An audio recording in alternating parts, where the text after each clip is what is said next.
Welcome back to Masons and Their Music, companions. This is the August edition of our vignette series, and we're going to break this one into several vignettes in coming months, quarters, and years, because this Master Mason was so musical and lived a life so dynamic that it would do no justice to try to compress him into a single vignette. And I'm talking about JohnPhilipSousa.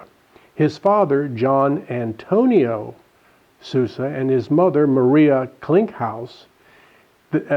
John, the father, was Portuguese, and the mother was Bavarian German descent. And John was born in the middle of the 19th century, and at the age of 6 began violin lessons. He had perfect pitch. At the age of 13, he showed what a teenager can do. His father had him enlisted in the Marine Corps as an apprentice in order to prevent JohnPhilipSousa from carrying out on his threat to his parents that if he weren't a Marine, he was going to run away and join the circus. He was devoted to the Marine Corps, and you'll hear more about that in a moment. He also wrote the Marine hymn.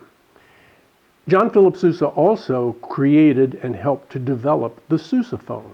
Essentially, it's a tuba that has an upward projection of sound, which Sousa felt was necessary for the tuba to be appreciated in a marching band and not be drowned out by the instruments around it.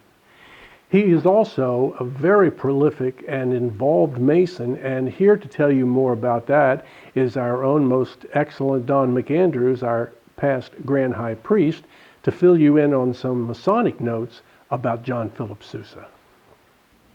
Companions, I'm proudly wearing my Shriner's shirt to honor our brother JohnPhilipSousa. He was a very active Freemason, member of Columbia Lodge, Columbia Chapter, and Columbia Commandery over in Washington, D.C. He was also a member of Alma Shriners. After leaving the Marine Corps, he organized his own band, many of whom were Freemasons and Shriners. During one 6-month concert tour, they traveled over 85,000 miles around the USA. He had 2 Pullman cars, a baggage car, a dining car, and a locomotive. Sousa and his band were the most popular entertainers of their time. He was also known to give charitable concerts, allowing shrine temples, grand commanderies, and grand lodges to sell tickets and keep the profits. As a result, he was given honorary membership in many Masonic organizations around this country. When asked what of all his many compositions was his most favorite, his response was, "Stars and Stripes Forever."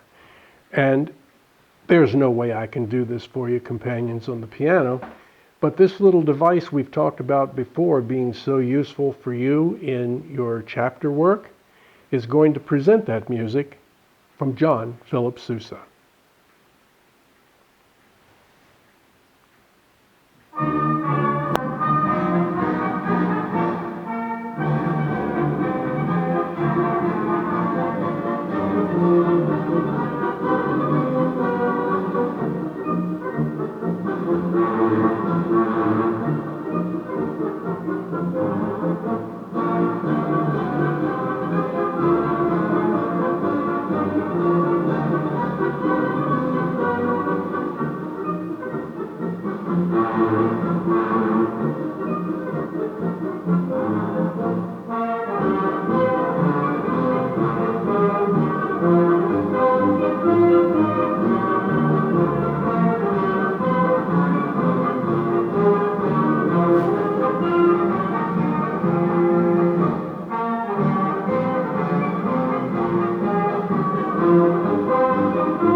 Companions, very valuable tool. You can always have music in chapter. And we'll be back next month to talk about how the United States got its national anthem and what was Francis Scott Key doing in the harbor of Baltimore anyway. Until then, stay well, and we'll see you next month.